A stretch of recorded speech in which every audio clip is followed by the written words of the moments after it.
So what's happening with the Olympics? It's been 1 year since the 2020 games were postponed because of coronavirus. With the new start date just months away, many are wondering whether the organizers will pull the plug or move ahead. I'm Kurumi Mori for Bloomberg News in Tokyo. Here's what you need to know.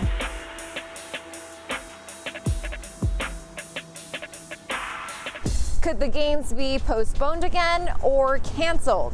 There's no chance of another delay.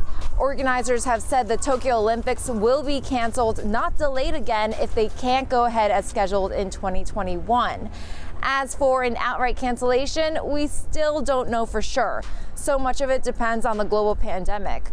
Earlier this year, reports did surface saying the games would be scrapped and maybe moved to 2032, but the organizers full out denied it. That said, we still can't rule out a cancellation. We do know that March, though, is seen as a key period again for making that decision since it marks the start of the final preparations. 証として東京オリンピック・パラリンピック競技大会を開催する決意です。 How do organizers say it can be hosted safely? Well, there's a game plan, sort of. The IOC released the first of its so-called playbooks, outlining how they plan to protect everyone. Will there be testing? Yes. Quarantines? No. Fans? Maybe. Athletes and attendees will not be required to be vaccinated, but there will be strict restrictions on moving around and mingling. It's 32 pages long and looks pretty vague, but the playbooks are expected to be updated with more details soon. What have been the costs of postponement? It's a big bill, at least 300 billion yen, or about 2.9 billion US dollars.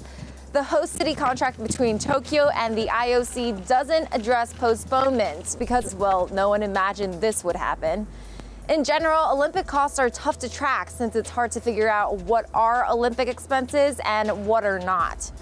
By the way, the official cost of the Tokyo Games is $15.4 billion, making it the most expensive Olympics on record. Why did the Olympics chief resign? Good question. In case you missed it, Yoshiro Mori, the 83-year-old former prime minister and president of Tokyo 2020, basically said meetings with women take too long because we talk too much.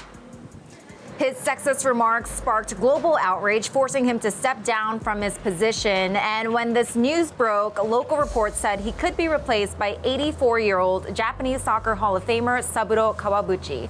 But this idea of replacing one 80-something-year-old man with another drew more criticism. So the organizing committee named Japan's Olympics minister Seiko Hashimoto as its new head. What does the public think about the games? Well, opinion surveys here show little support, with some of the stiffest opposition coming from the public. In a survey from January, public broadcaster NHK found almost 80% of respondents think the games should be postponed again or canceled entirely. Since the poll, the number of reported COVID-19 cases in Japan have been going down, but concerns of a possible resurgence of cases still linger. If the Olympics and Paralympics do go forward, there is one thing we know for sure. The games will be very different than any other before. Kurumi Mori, Bloomberg News, Tokyo.